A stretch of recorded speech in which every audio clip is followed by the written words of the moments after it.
Bon, aujourd'hui, on va parler de... Principalement, je vais introduire les Frame Buffer Object et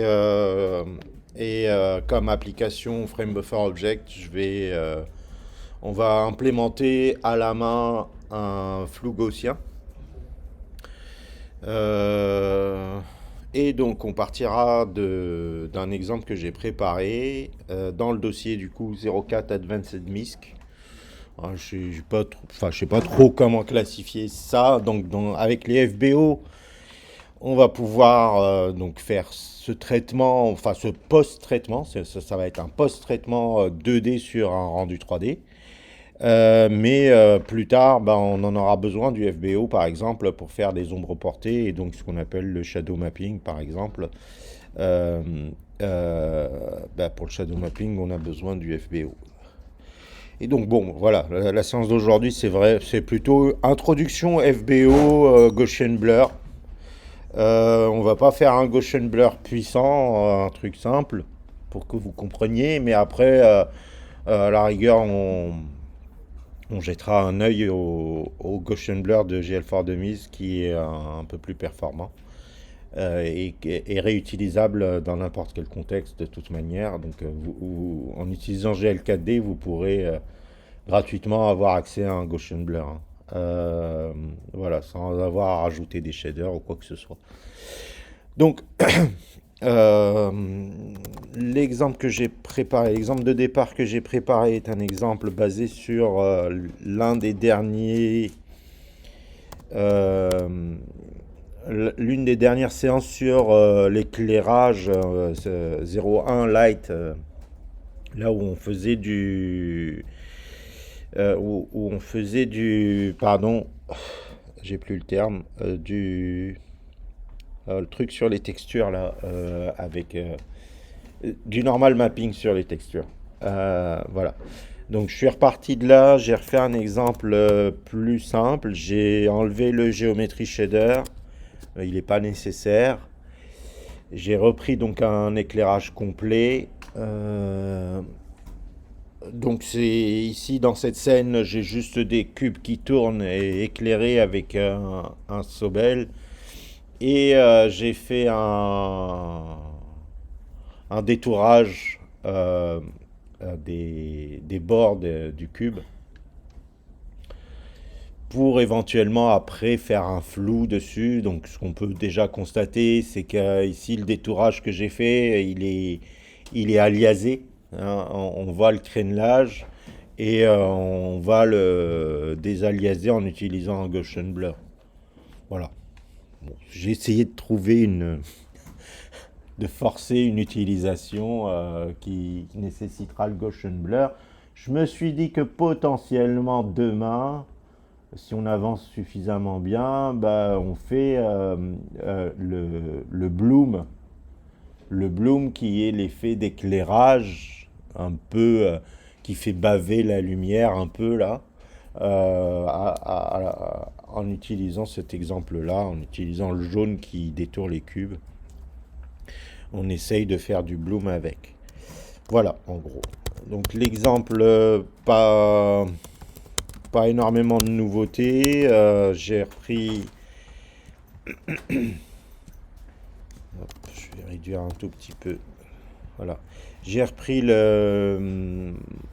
ce qu'il y avait précédemment, les éclairages, les caractéristiques de l'éclairage et les matériaux des objets. J'ai créé une fonction OneObj qui dessine un objet. Tout est basé sur le random.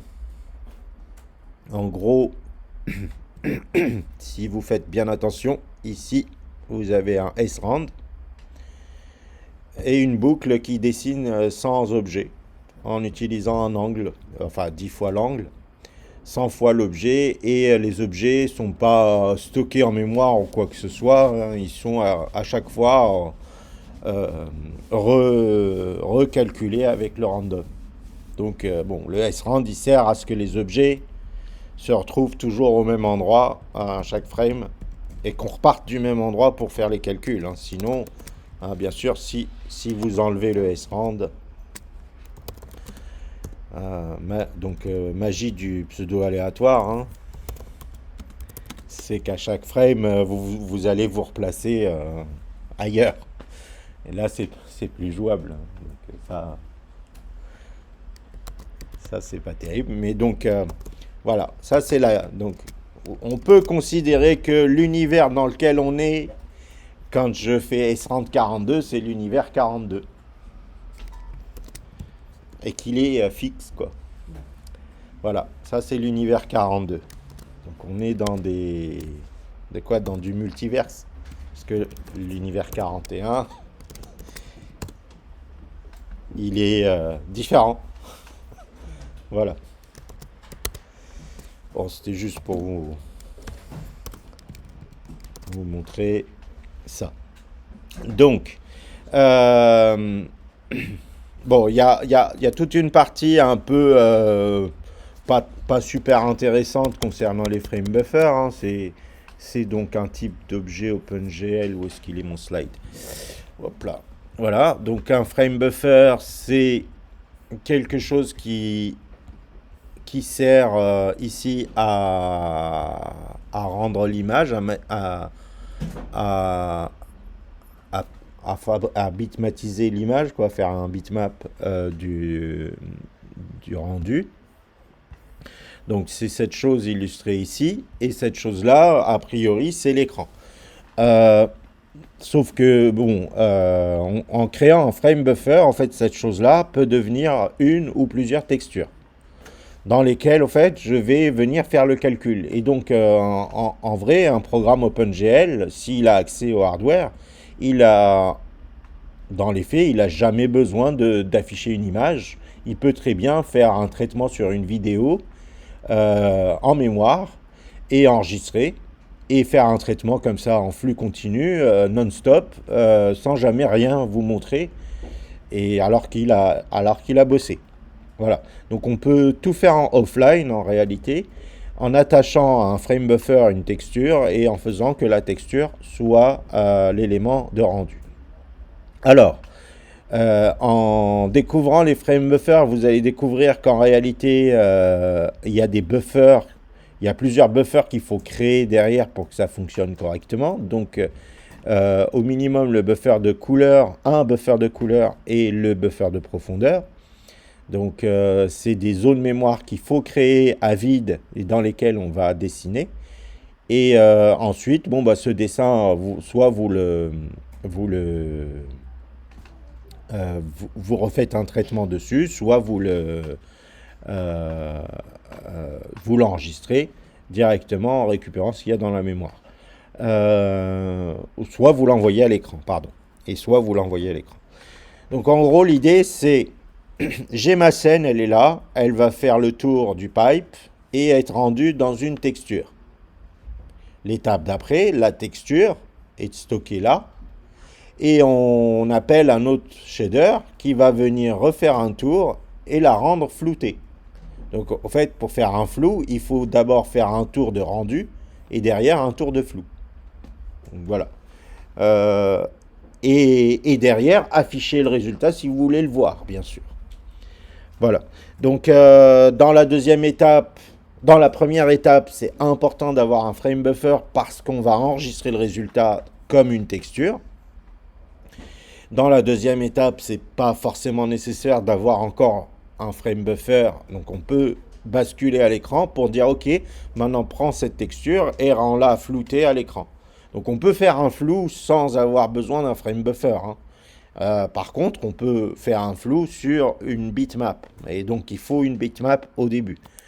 Nous, on veut que chacune des frames générées par le programme soit donc la bitmap dans laquelle on applique le flou. Donc chaque image que vous voyez là va être une image qui va être traitée par le flou gaussien. Ok. Donc pour ça, on a besoin d'aller chercher la doc d'OpenGL, de voir quelles sont les fonctions pour créer un frame buffer. Alors je vais tâtonner probablement parce que je ne me souviens pas toujours de la bonne fonction gen, pardon. Hein, comme pour les textures, on commence d'abord par générer un frame buffer. Donc ça c'est facile, hein. GL gène comme pour une texture un nombre d'éléments, un nombre de frame buffer et son ID.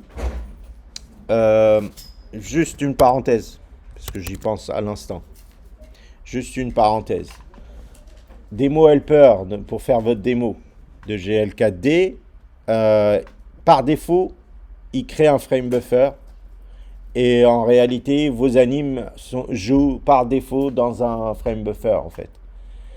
Donc attention, parfois quand vous allez devoir faire certaines choses, il faut questionner la machine s'il y a déjà un frame buffer quoi, et récupérer l'écran. C'est bon.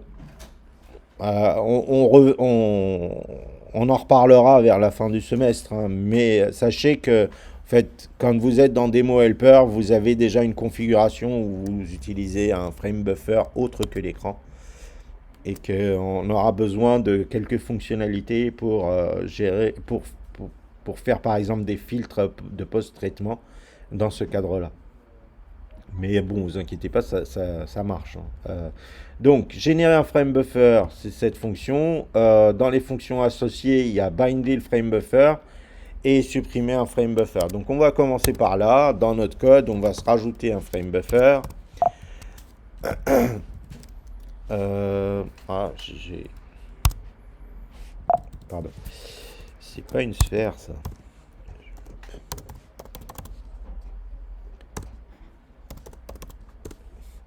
Juste je renomme. Ouh, j'ai fait une bêtise. Hop.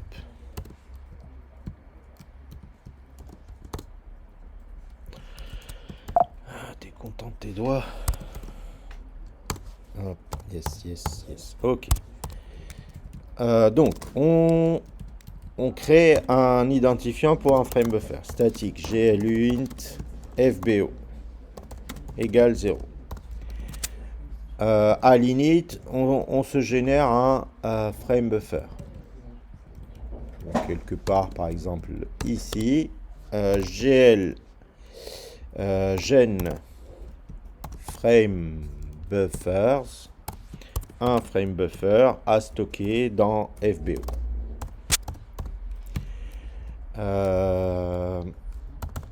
Un GL gen frame buffer égale un GL delete frame buffer quand vous avez fini, et un FBO égale 0, et un petit test pour éviter de le faire s'il est déjà libéré. Voilà. Ok, ça c'est la génération du frame buffer. Ensuite s'ensuit un bind de frame buffer. Alors je vais peut-être pas avoir besoin de le faire tout de suite. Non. Alors on va regarder la fonction bind frame buffer.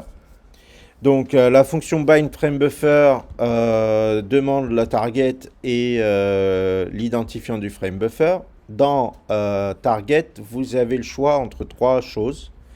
Soit GL frame buffer, soit draw frame buffer, soit read frame buffer. En gros, ça veut dire que GL frame buffer, vous bindez ce frame buffer comme un frame buffer de lecture et d'écriture. Donc il fait les deux à la fois. Il est à la fois lecture et à la fois écriture. Soit draw, il est écriture, et read, il est lecture. Ok. Au moment où vous bindez, vous allez, enfin, on va voir un usage réel de cette chose-là. Généralement, après avoir bindé un frame buffer, vous devez utiliser cette fonction pour attacher à un frame buffer une texture. Alors, c'est celle-là dont les paramètres sont assez longs. Alors, la target, l'attachement, le texture target et la texture et le niveau de la texture. Bon. Alors, target.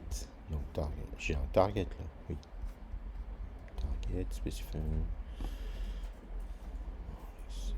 Ok. Ça, j'ai pas moi frame buffer. Non, j'ai pas frame buffer. Attachment. Specified attachment. Ok, ça doit être la couleur. Ça doit. J'ai pas les paramètres. Mais sinon, j'irai chercher dans une des fonctions que j'ai déjà. Ça doit être le. Alors, donc ça, dire quel type de frame buffer c'est. Ça, c'est dire à quoi ça va servir cette texture. En gros, est-ce que ça va être une texture de couleur ou une texture de profondeur, par exemple. Ou alors c'est celui-là. Là, ça doit être le type de la texture. Ça doit être l'identifiant de la texture. Et ça doit être 0 si vous générez la texture au niveau le plus élevé de détail, de mapping. Quelque chose dans ce genre-là. Mais bon, je vais aller me chercher un ancien bout de code où j'ai l'appel à cette fonction. Comme ça, au moins, je prends pas le risque de me tromper. Hop, work, git, glkd, libsrc, glkdf, non, libsrc, glkdf, blur, .c.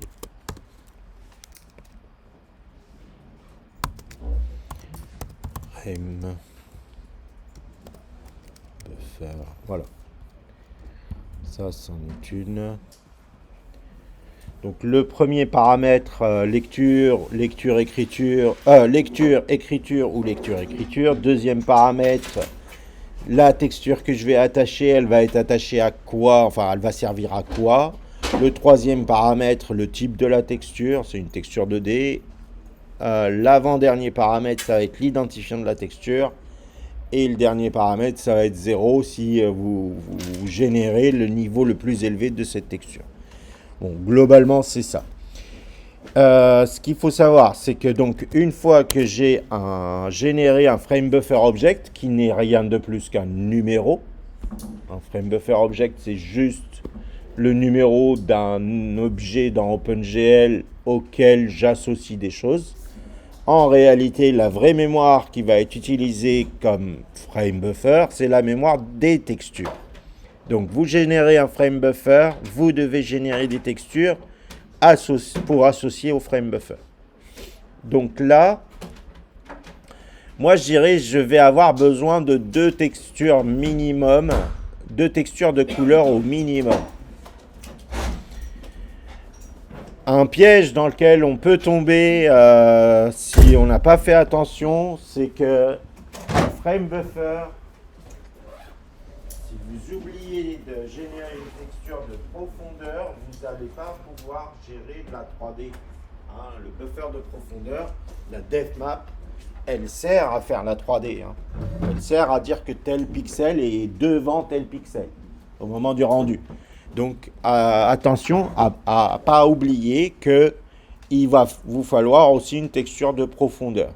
Donc en gros, là, ce que moi j'imagine dans le programme que je veux faire, dans lequel j'ai le rendu d'une scène qui se fait dans une texture et ensuite derrière je reprends cette texture et je calcule une nouvelle version de cette texture mais floutée, ça me fait 2 textures de couleurs, hein, de pixels quoi. Un pixel égale une couleur. Donc il me faut 2 textures de couleur et une texture de profondeur pour avoir un frame buffer complet pour mon besoin.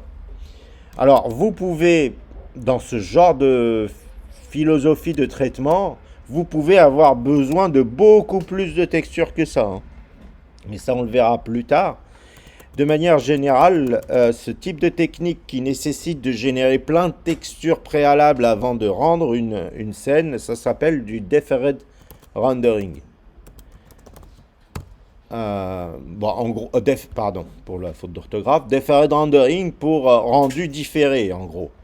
Euh, le Wikipédia était probablement très bien. Euh, donc ici, vous avez un exemple classique de deferred rendering où vous allez rendre dans une texture un buffer de couleur, dans une autre texture un buffer de profondeur et dans une dernière texture un buffer de normal. Vous reprenez ces trois buffers avec un autre shader qui va utiliser les contenus comme du calcul pour calculer l'image finale. Le rendu final qui est là est un rendu qui mélange trois textures en fait, simplement. C'est ce qu'on appelle le deferred rendering. C'est donc une manière de faire des rendus euh, euh, en précalculant des étapes du processus de calcul dans des textures et à la fin faire un mélange.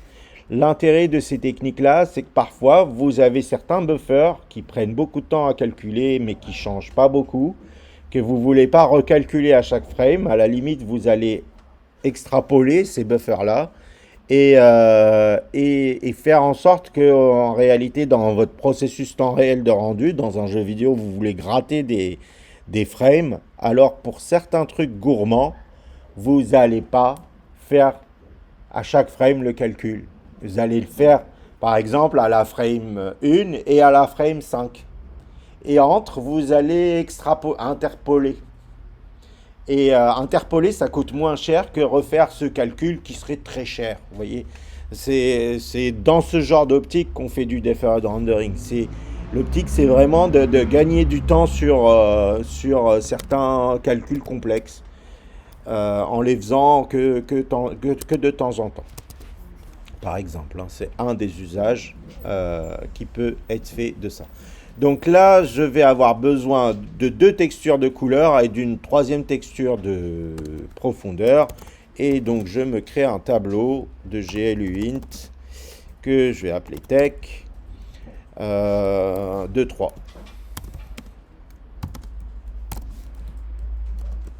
Pardon. Et je mets 0. Donc ici, après avoir généré, je ne la bind pas pour le moment, j'en ai pas besoin. Après avoir généré le frame buffer, je génère des textures. Hop, je passe le pointeur vers Tech et je dis qu'ils sont 3. Je bind gel bind texture gel texture 2D virgule tech 2.0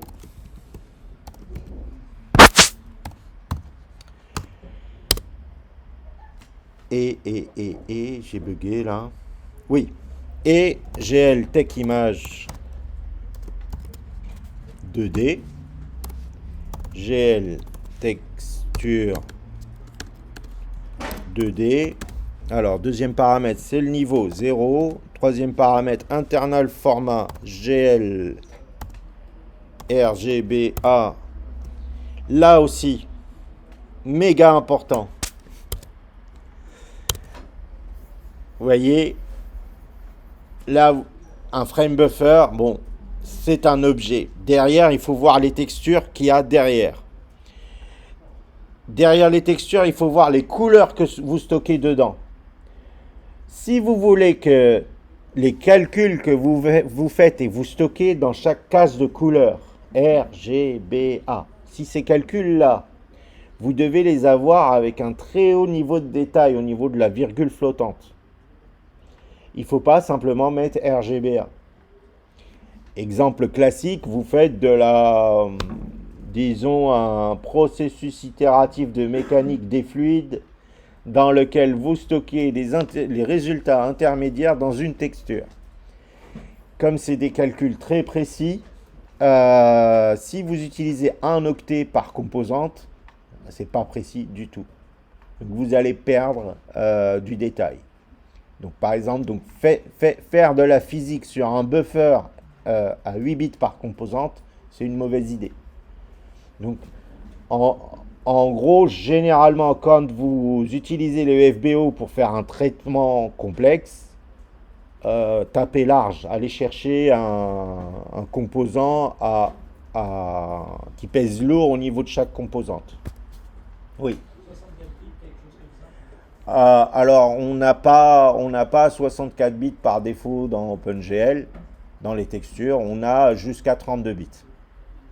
Donc, dans la fonction GLTech Image 2D, à la case internal format qui est là, que je dois aller chercher. Donc, alors dans la doc, GLTech Image 2D, Tech Image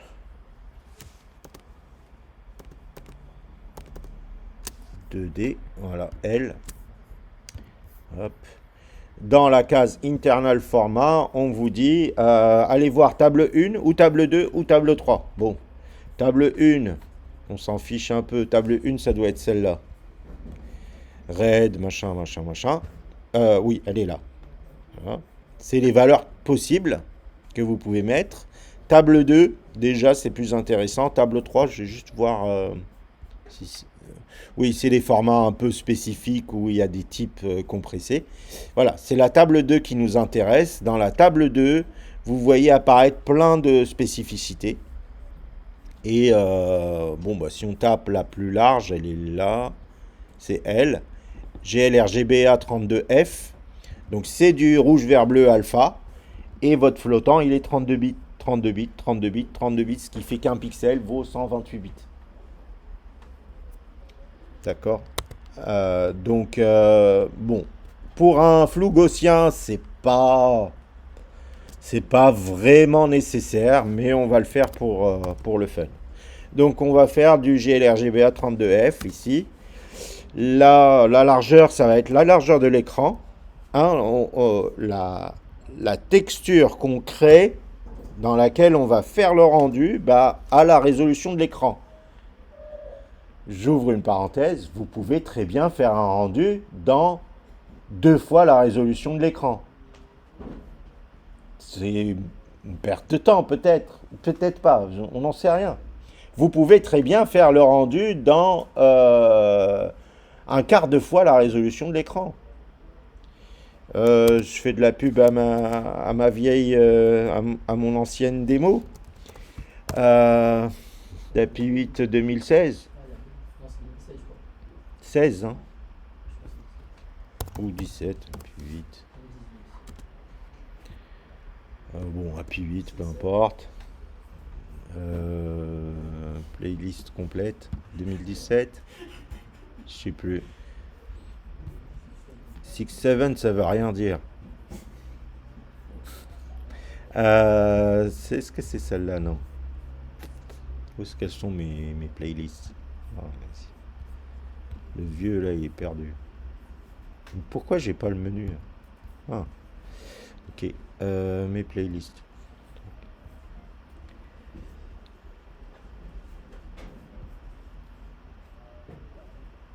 C'est laquelle? Celle-là. Du coup, 2018, non. Je sais plus.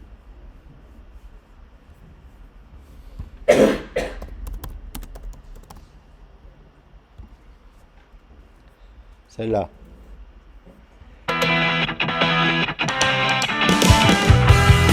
Donc, dans celle-là, il y a un petit effet qui exploite ce truc-là pour vraiment pas cher. Vous voyez cette frame-là. Donc, disons qu'on est en résolution complète. Et vous allez voir qu'en cours de route, alors je vais le jouer en sautant directement à une frame plus loin, à une frame qui est beaucoup plus loin. Vous voyez ici, par exemple, au niveau de la jupe de la fusée, vous voyez le crénelage là. Et ben, au début, il est tout lisse.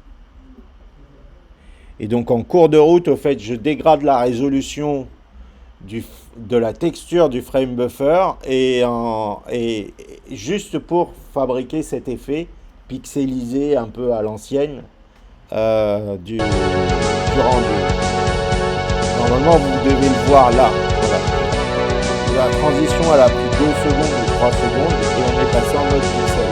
Enfin, gros pixel. On le voit surtout au niveau de la vue. Même pour le texte, c'est la même chose. En fait. C'est rendre dans une texture basse résolution pour après la réafficher en haute résolution. Si vous voulez faire ce travail au fait, de pixelisation, c'est facile en jouant sur les résolutions des textures que vous attachez à votre frame buffer. Donc là, bon, bah, on fait coup pour coup frame buffer, texture du frame buffer à la même résolution que l'écran. On va pas chercher une situation compliquée. Le format, on s'en fiche, on met ce qu'on veut ici, c'est-à-dire la donnée, en réalité, il n'y en a pas. Donc bon, je mets les paramètres que j'ai l'habitude de mettre, unsigned byte ici, et puis le pointeur.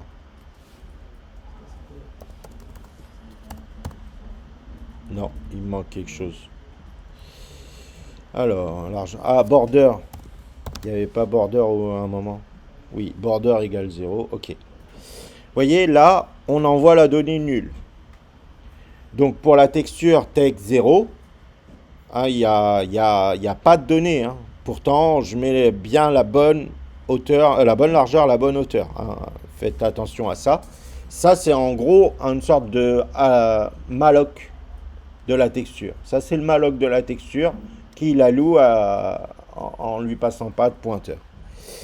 Alors, une texture ne fonctionne pas si au minimum vous n'avez pas défini le comportement en minify et magnify, tech parameter i, pardon, tech parameter i, la target GL texture 2D, le paramètre GL texture min filter. GL, alors on va mettre linéaire. Donc si vous voulez avoir l'effet pixelisé dont je parlais tout à l'heure, il faut mettre nearest. Mag filter, pardon, pas max. Mag filter, linéaire, ok. Donc ça, c'est ok pour ma texture. 0 pour ma texture 1. Bon, je fais du copier-coller un peu bourrin. Hein. Et par contre, pour ma troisième texture, hop, ici, le paramètre doit être depth.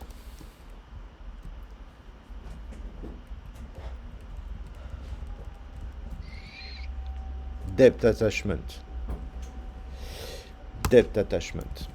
Ici, c'est obligatoire d'avoir ça, sinon ça ne marchera pas. Du coup, ici, ça va être depth. C'est depth ou depth attachment, je ne sais plus. Je pense que c'est depth.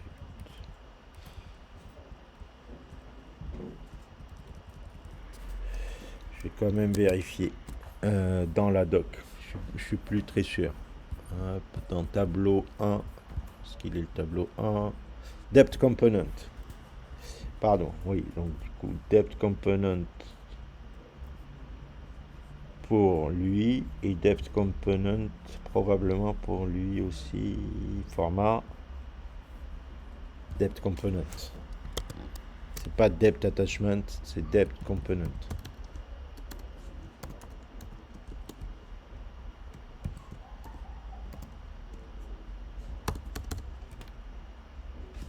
Voilà. Donc, là,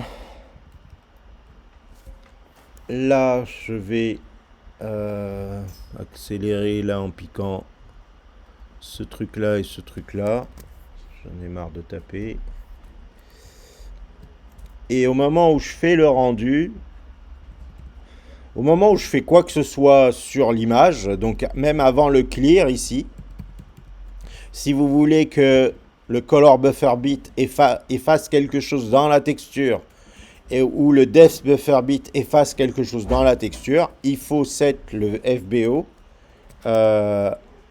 avant de faire ça. Donc, hop,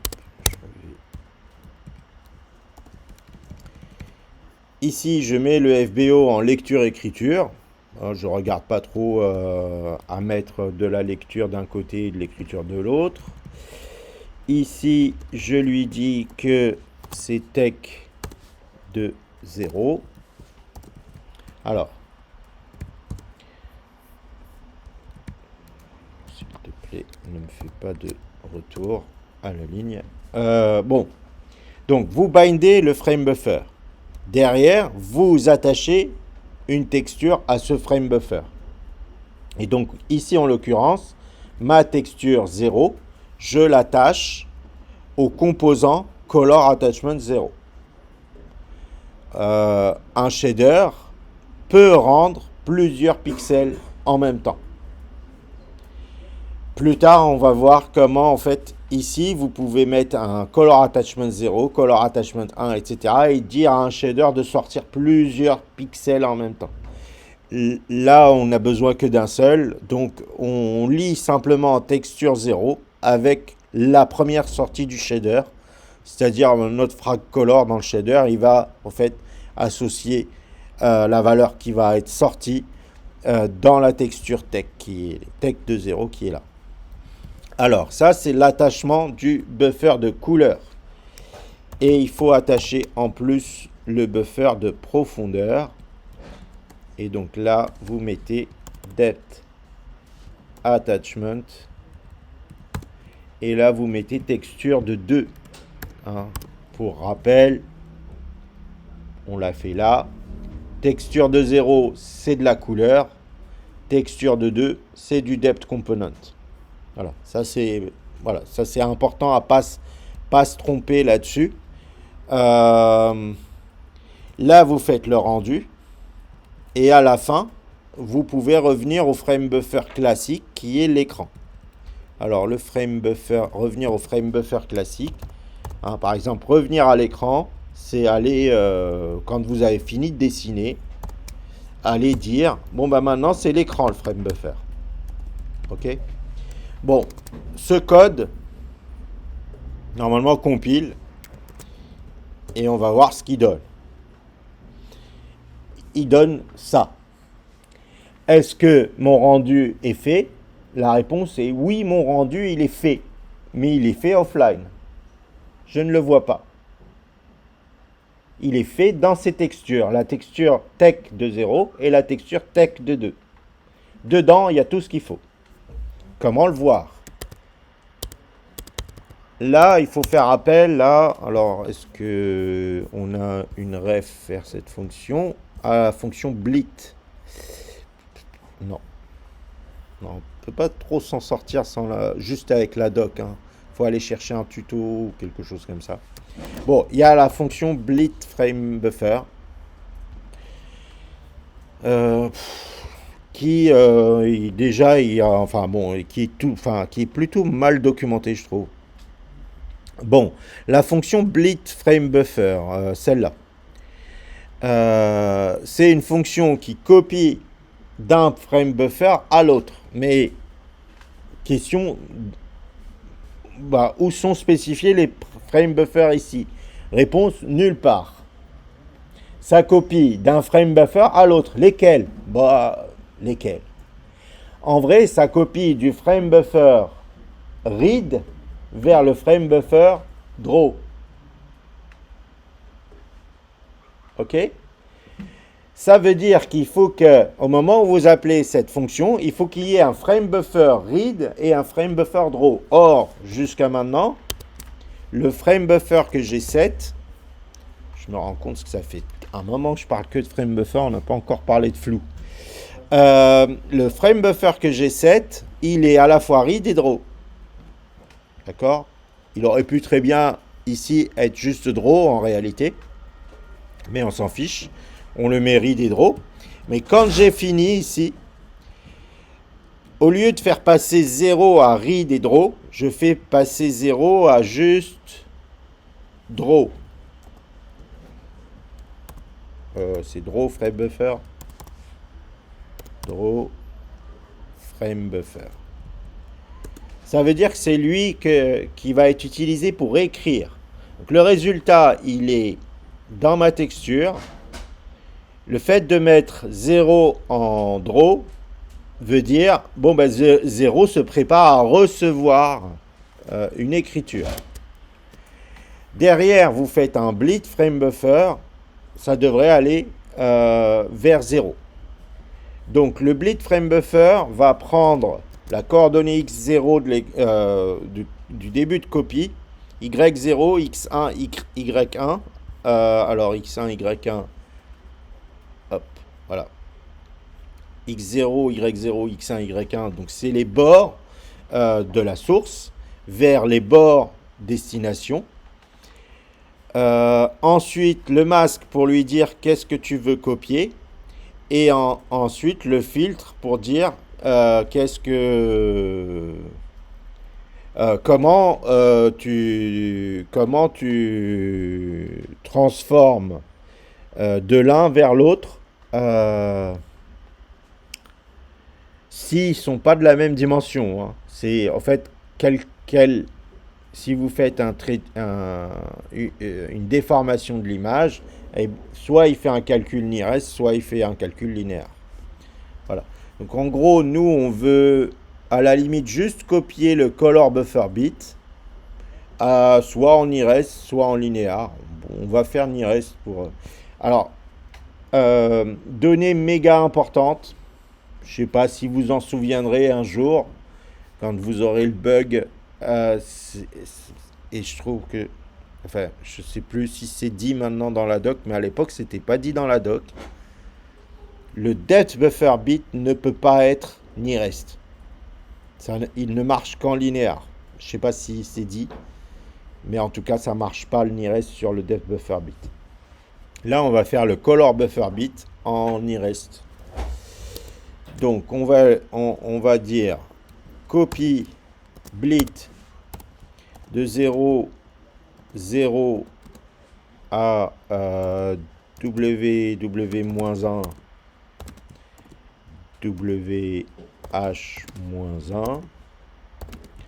0, 0, WW-1, WH-1. Le masque GL, j'avais quoi comme masque? Color buffer bit.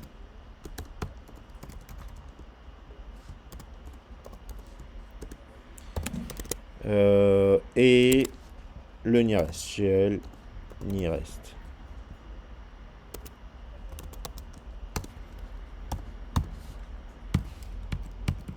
Et je croise les doigts. J'ai rajouté 2 lignes pour finalement avoir le résultat du début. J'ai rajouté tout le tralala et ensuite 2 lignes pour avoir de nouveau le résultat. On peut se poser la question de la vitesse. Est-ce qu'on a perdu dans l'histoire, hein? On est à peu près autour de 1000-1200. 1000-1100, je sais pas, je le laisse tourner peut-être un peu plus. Est-ce qu'on a perdu? Possible, hein? Possible qu'on ait perdu parce qu'on fait quand même un truc en plus.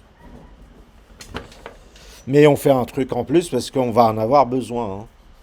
Donc on fait pas ça juste même si on n'en a pas besoin. Oui, on a perdu quelques FPS. Alors, hein, je vous montrais mon ancienne démo et l'effet pixel. Je peux le refaire. C'est très facile. Il suffit de dire que ma texture est par exemple 8 fois moins importante en largeur et 8 fois moins importante en hauteur. Alors, ça suffit pas. Hein. Là, je pense que je vais avoir des gros soucis. Voilà.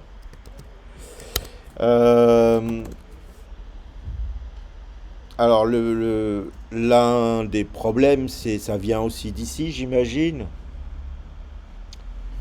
Ici, il faudrait que je mette divisé par 8. Divisé par 8.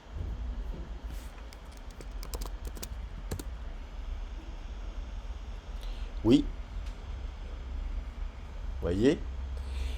Mais c'est bizarre, j'ai pas toute la scène. Alors l'autre problème ici, c'est qu'en réalité, vous avez une texture qui a beaucoup moins de pixels. Enfin, du coup, vous avez un rendu vers beaucoup moins de pixels, mais vous ne dites pas ce qu'il faut à OpenGL pour qu'il rentre vers ce peu de pixels-là. En réalité, comme vous faites un rendu dans une texture plus faible en résolution, il faut qu'au moment où vous allez le faire, il faut modifier le viewport. GL viewport 0, 0. Alors je sais plus si c'est la hauteur, la largeur. Donc WW sur 8. WH sur 8. Et je pense que pour l'autre, on s'en fiche du viewport. C'est juste celui-là qui sert. Et voilà. Donc ma scène rendue dans 64 fois moins de pixels. Et là, pour le coup, j'imagine que le FPS... Non, j'aurais dit que le FPS aurait dû augmenter quand même. Non, il n'a pas augmenté. Bon, j'ai peut-être poussé un peu fort en divisant par 8, mais on va faire un divisé par 4.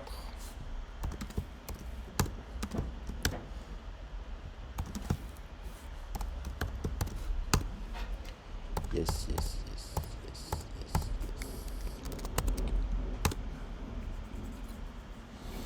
Voilà. Donc, on sent l'utilité du frame buffer comme, au fait, une sorte d'écran virtuel dans lequel temporairement je fais un rendu. Et ensuite, je décide de faire autre chose avec. Et ici, en l'occurrence, je dis remap-le sur l'écran entièrement. Et il le fait. Donc, c'est cool. Bon, voilà. Je vais défaire tout ça. Ou vous voulez que je vous mette ce petit exemple de côté? Je vais enlever l'histoire de résolution différente. Vous avez retenu juste vous changer la résolution d'un des trucs. Mais après, ça nécessite, voilà, vous avez vu, de modifier certains paramètres et surtout de rajouter viewport. Hein, sinon, ça passe pas. Bon, ok. Là, je pense qu'on est bon. On va pouvoir attaquer le blur. Il nous reste combien de temps? Une demi-heure. C'est chaud. Aïe, aïe, aïe. On peut laisser le blur pour demain. Je vais pas avoir le temps en une demi-heure de vous le faire proprement. On va le laisser pour demain, on le poursuit. Qu'est-ce que je fais avec la texture? Qu'est-ce que je peux faire avec la texture que je pourrais pas faire si j'avais pas de texture? Une idée vite fait, s'il vous plaît. Bon allez, je fais un blur, mais pas gaussien. Ok. Je fais un blur pas gaussien, un peu plus rapide à faire. En gros, je prends les 8 pixels voisins plus le pixel courant et je moyenne. Je fais une moyenne. Non, une moyenne. Une moyenne des 3 par 3 quoi. Donc autour du pixel, autour du texel, vous allez avoir des voisins et on va moyenner tout le monde. Donc l'idée, c'est simplement, vous arrivez au niveau du fragment, vous êtes ce fragment-là, mais ce fragment, il existe dans une texture, hein, d'où l'intérêt d'avoir en fait précalculé dans des textures. Et vous allez chercher au fait les couleurs des fragments voisins, enfin dans la texture, et moyenner les 9 pixels qui sont là. Donc vous prenez la couleur ici, plus la couleur ici, plus la couleur ici, etc. divisé par 9. Donc en gros, voilà. On avait déjà, normalement, on avait fait les offsets. Il y a quelques séances en arrière, on avait fait les offsets dans le code.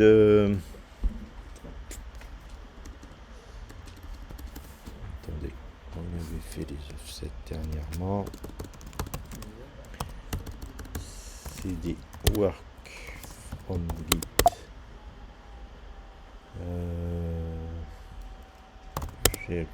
Non. Atelier 2026. Quand on a fait le Sobel, on avait des offsets. Et le Sobel, on l'avait dans 01 éclairage. Probablement dans cet exemple-là. Donc l'exemple SC0201 Light. Je vais juste gagner un peu de temps en allant chercher les offsets des voisins de cet exemple-là.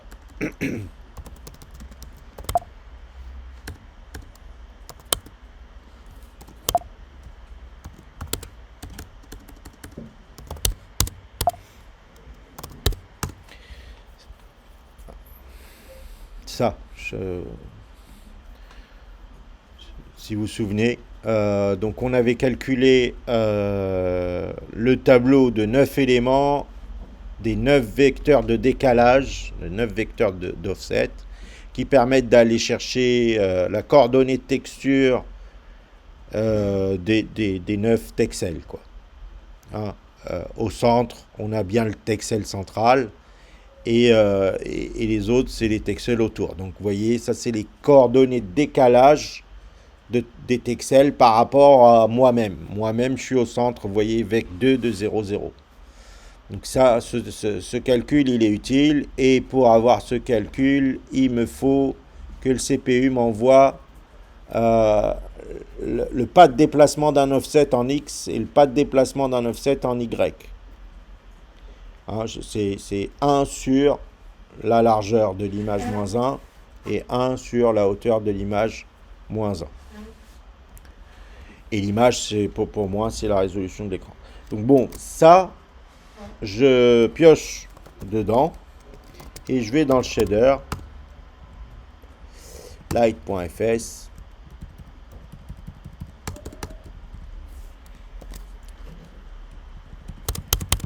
et je colle les offsets.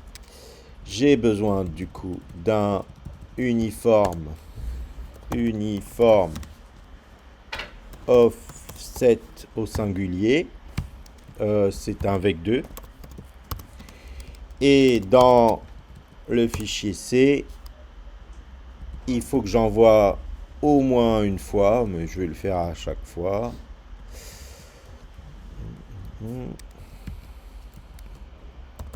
Il faut que j'envoie le vec 2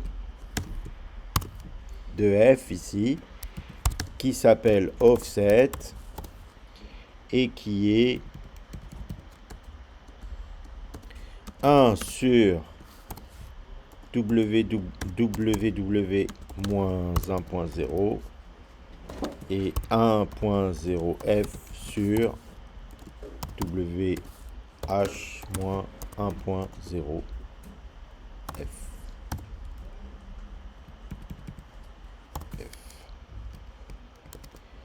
Voilà. Pour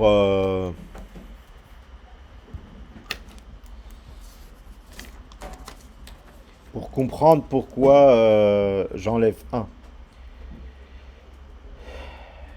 Vous avez une image qui contient 3 pixels de large et 3 pixels de haut.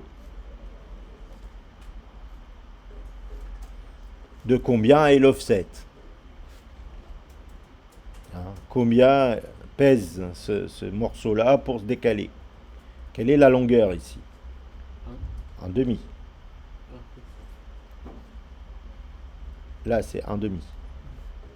Donc, juste pour voir à quel moment le moins 1, je suis allé le chercher, le moins 1 que j'écris ici. Là. Pourquoi je mets un moins 1? Il faut juste comprendre pourquoi j'écris un moins 1. Alors qu'ici, donc la largeur, c'est 3. Et c'est en mettant 2 ici que je vais aller chercher le maximum. le maximum de la coordonnée de texture qui est 1 est atteinte au pixel à l'indice 2. Et c'est ce 2 qui est largeur moins 1. Voilà. C'est pour ça qu'il faut mettre largeur moins 1 pour aller chercher le 1. Il est nécessaire parce que la texture, elle est mappée de 0 à 1 en continu. Et donc nous, notre voisinage, il est d'un demi parce que, enfin, notre pas de voisinage, il est de 1 sur W moins 1. Comme ici, le pas de voisinage, il est de 1 sur H moins 1. Il faut juste comprendre pourquoi on rajoute le moins 1.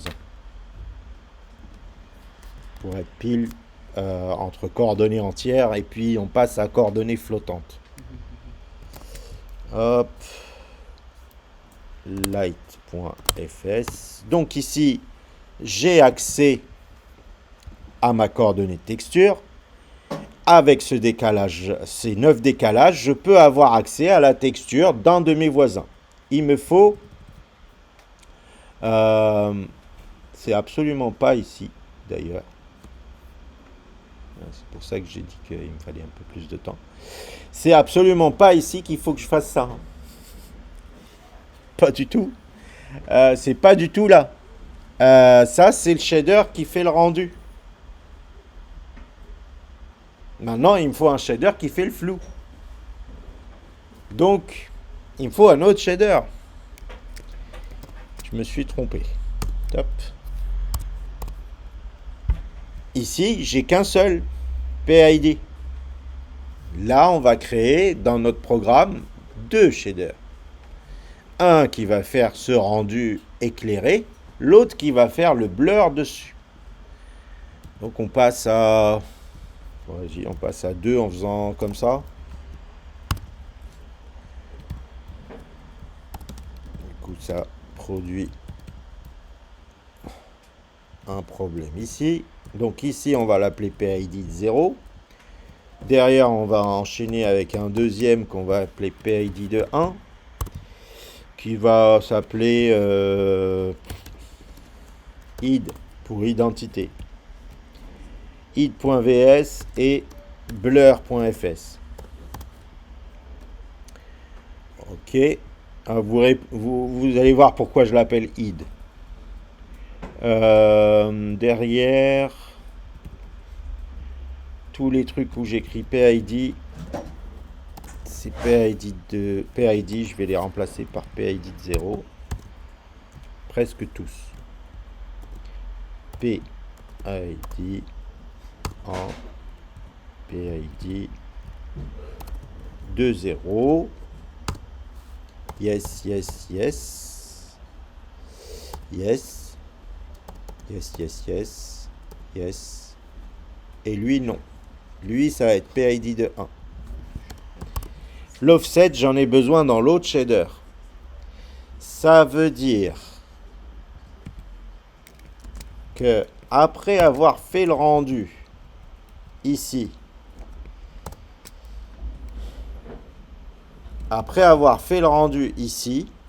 je passe pas au programme 0, je passe au programme PID de 1.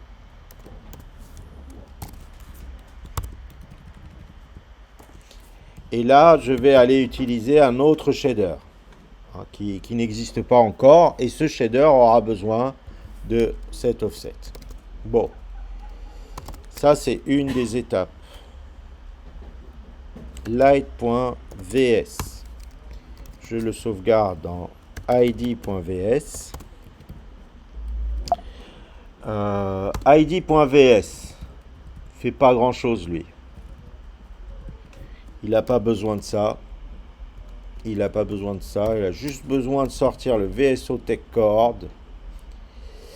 GL position égale VSI position complété en VEC4.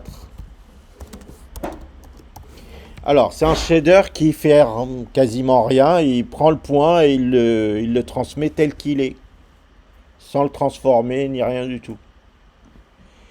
Par contre, il transfère la coordonnée de texture. D'accord? Donc ça, c'est le id.vs. Je rouvre light.fs. Alors, dans light.fs, finalement, bon, je sauvegarde en blur.fs. Et j'ai pas besoin d'éclairage, j'ai besoin du offset, j'ai besoin de la coordonnée de texture, j'ai besoin de la sortie, j'ai besoin de l'offset, j'ai pas besoin du reste.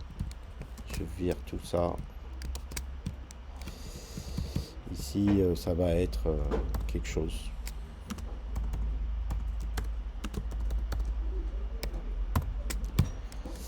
Voilà. Et dans light.fs, je supprime ça, j'en ai pas besoin ici. Ça, j'y touche pas, finalement. Donc, voilà, le flou, il doit se passer ici. Pour le moment, disons que j'ai pas encore réfléchi à la question. Et juste, j'écris V4, 1, donc ça doit produire du blanc. Ok? C'est un shader qui produit du blanc. Alors, je compile et j'exécute, j'ai pas de blanc. Vous êtes d'accord, hein? Pourtant, le shader il est censé passer là. Hein, vous avez vu le use program dans window.c. Hop, il y a un use program PID 1. Et je lui envoie le uniforme et derrière use program 0. Oui, mais qu'est-ce que j'ai dessiné entre les deux? Rien. Ah, faut dessiner, monsieur. Donc, cube, où est-ce qu'il est cube? Cube ID.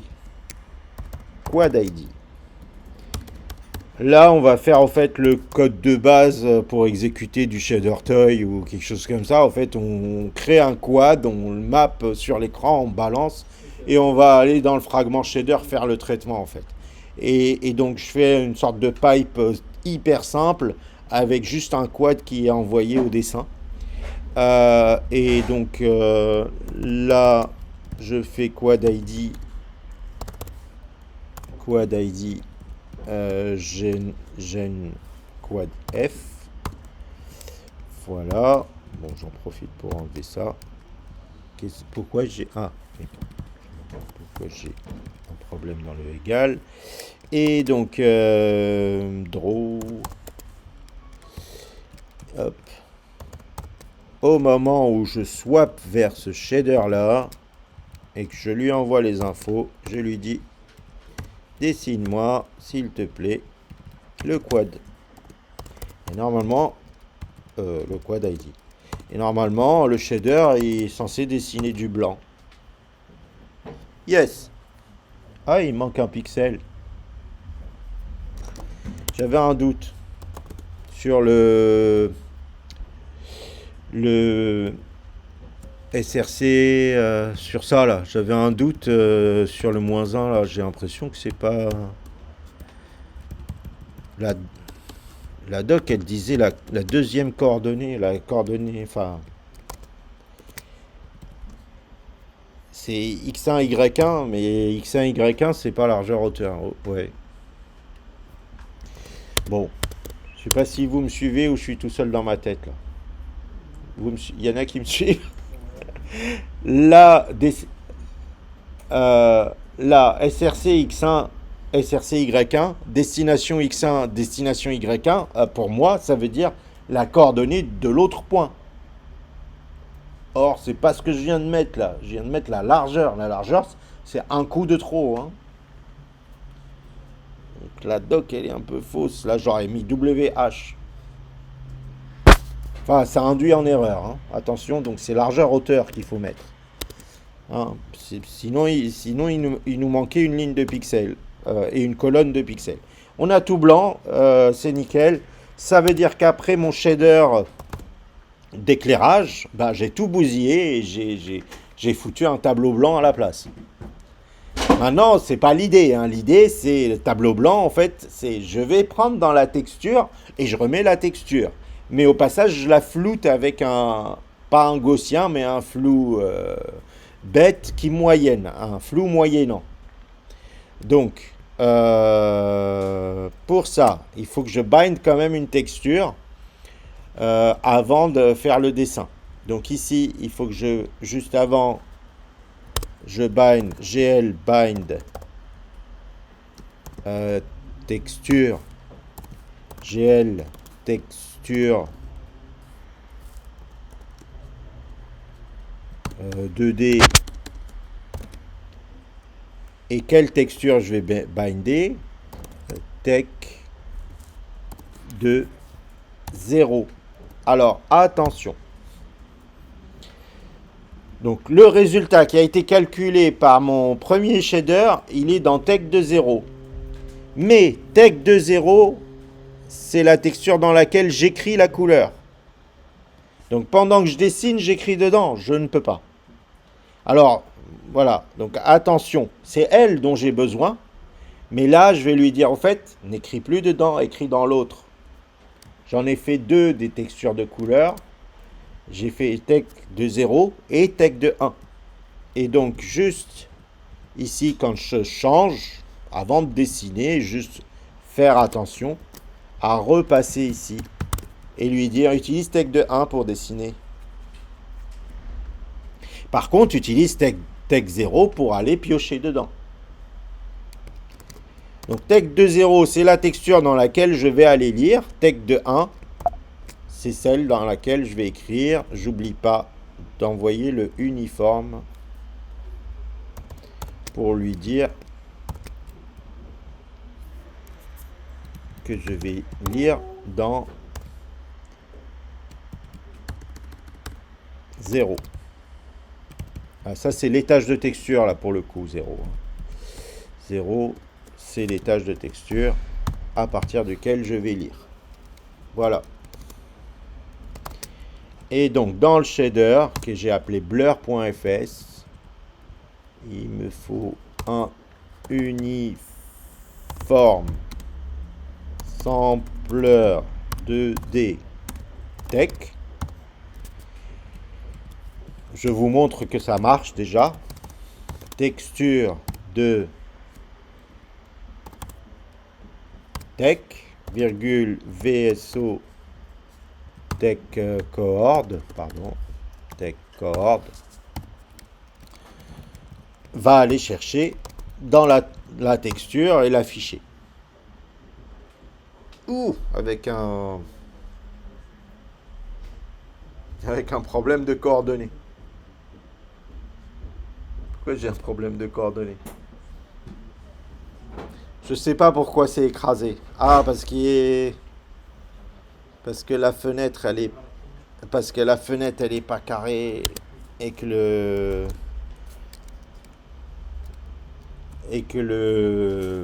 viewport il respecte pas le format de la fenêtre. Oui. Malgré tout, on s'attendrait que la partie non dessinée soit vers le bas de l'image, non? Puisque 0,0 se trouve en haut à gauche. Ah, pas dans GL. Dans GL 00 est en bas à gauche. C'est ouais. Bon, j'ai pas le temps de régler ce problème proprement, alors je vous propose de le faire salement, juste le temps de la séance d'aujourd'hui. Donc je passe en image carrée, hein, comme ça on n'a pas ce problème-là normalement. Si, on l'a quand même. Oh, je sais.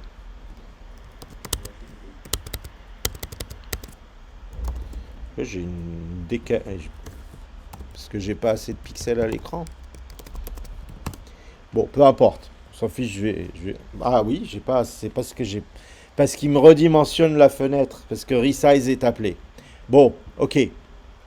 Bon, je règle pas encore ce problème, mais je fais comme s'il n'existait pas, hein. Donc, ok, ouf. On a notre. Je sais pas si vous voyez ce qu'on a fait, au fait, hein. notre process, il est un peu compliqué. On a deux shaders. Donc on commence par dire à un premier programme que je vais appeler P0 de faire un rendu dans une texture qui s'appelle Tech 0. Et ensuite on a un deuxième programme qui s'appelle P1 qui fait encore un autre rendu, mais ce rendu c'est juste un plaquage de texture pour le moment, dans Tech 1. Et ensuite on fait le blit vers 0. Vers 0 c'est écran. Voilà notre écran.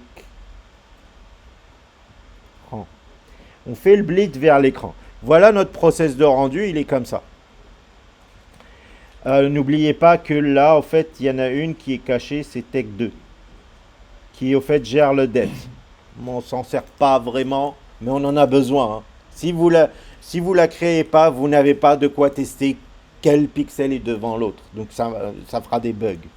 Donc, elle est là, elle meurt plus loin, on n'en a plus l'utilité, mais on en a l'utilité le temps de faire Tech 0. Voilà. Et là, on a fait le blit vers l'écran et là, on a vu. Donc ici, on est dans le process que j'ai appelé blur. Ici, c'est le blur. Alors, avant de faire le blur stupide dont je vous ai parlé, on peut faire un truc encore plus stupide juste pour voir si ça marche. Disons, l'image est en couleur, passons-la en noir et blanc. Le truc le plus stupide possible, c'est la longueur d'un vecteur. Hein. La longueur d'un vecteur, c'est la moyenne de ses composantes de couleur. Donc ça, c'est un vecteur. Hein. Texture, c'est un vecteur 4 dimensions. C'est une couleur. Je peux demander la longueur de ce vecteur. Et je peux l'écrire 4 fois dans un vec4 comme résultat. Voilà. 4 fois la moyenne de couleur. Ce qui va donner la moyenne en rouge, la moyenne en vert, la moyenne en bleu et la moyenne en alpha. C'est bizarre le résultat, mais pourquoi c'est blanc? Pourquoi ça a inversé? Pas pourquoi. Pourquoi le fond qui est noir se retrouve avec du blanc? Peut-être parce que j'utilise l'alpha alors qu'il n'est pas censé y en avoir. On va utiliser juste RGB. Oui, c'est l'alpha qui doit contenir une valeur qui pue. Une valeur bizarre dans l'alpha qui doit générer ça. Vous voyez, je viens de rendre noir et blanc mon rendu. C'est un post-traitement stupide, hein, aucun intérêt de faire ça. Mais au moins on a testé que notre processus entier, notre pipeline qui n'est plus un pipeline standard, hein, on est dans un pipeline un peu plus compliqué. Hein, on fait 2 tours dans le bidule OpenGL. Hein. Ici, on fait 2 fois le tour du machin là-dedans. Hein. Donc notre mécanisme fonctionne. Une fois qu'on a bien checké qu'il fonctionne, là on attaque vraiment le côté algorithmique pour disons, calculer le flou. Donc, une couleur qui serait le flou des 9 couleurs autour d'elle, elles comprises. Donc, ce serait vec4 ou même vec3. C égale vec3 0. Hein, je commence par mettre la couleur à 0. Je fais une boucle for. Ils sont combien? Ils sont 9. Ah, il y a moi et mes 8 voisins. À chaque fois dans C, je vais aller chercher la couleur de soit moi, soit mes voisins. Donc lui, c'est mon voisin en haut à gauche, mon voisin en haut, mon voisin en haut à droite, etc. Et je vais chercher tout le monde comme ça. Donc C plus égale texture dans tech de ma coordonnée de texture à moi décalée d'offset offset du voisin i. Je vais aller chercher dans texture le texel d'un des trucs, moi compris. Quand j'ai fait le tour sur les 9, je fais C divisé égal 9. Je fais la moyenne. Et à la fin, ici, au lieu de faire ce machin-là, C c'est un vecteur 3. Donc je fabrique un vecteur 4 en utilisant C et 1.0. Et là, waouh, ça marche pas. Et là, qu'il n'aime pas, plus ligne 16. Oui, j'additionne un vecteur 4 avec dans un vecteur 3. Voilà, un vecteur 3 dans un vecteur 3, ça marche mieux. Et voilà, 5 minutes avant la fin. Vous le voyez le flou? Voilà, je le mets en ligne, exercice pour demain si vous voulez, bon, pas obligatoire. Faire le flou 10 fois. Vous voyez, changer le truc pour qu'en réalité, ici, là, une fois que j'ai le résultat qui arrive, ici, au fait, je fais cette boucle-là genre 10 fois. Ça me fait 10 fois le flou et à la fin, je blite vers l'écran. 10 fois plus flouté. Voilà. Je vous mets ça là rapidement en ligne et puis vous essayez de le faire. Ça montrera que vous avez compris. Ça vous montrera que vous avez compris le principe. On a on n'oublie pas, on a tech de 0 dans laquelle on a fait le rendu d'origine. Et ensuite, on a pris deux tech de 0, on a écrit dans tech de 1 une version floutée. Donc après, il faut prendre tech de 1, écrire dans tech de 0, par exemple, maintenant qu'il est libre. Le deuxième flou, et inversement, et on tourne. Voilà, bon, termine là-dessus, merci.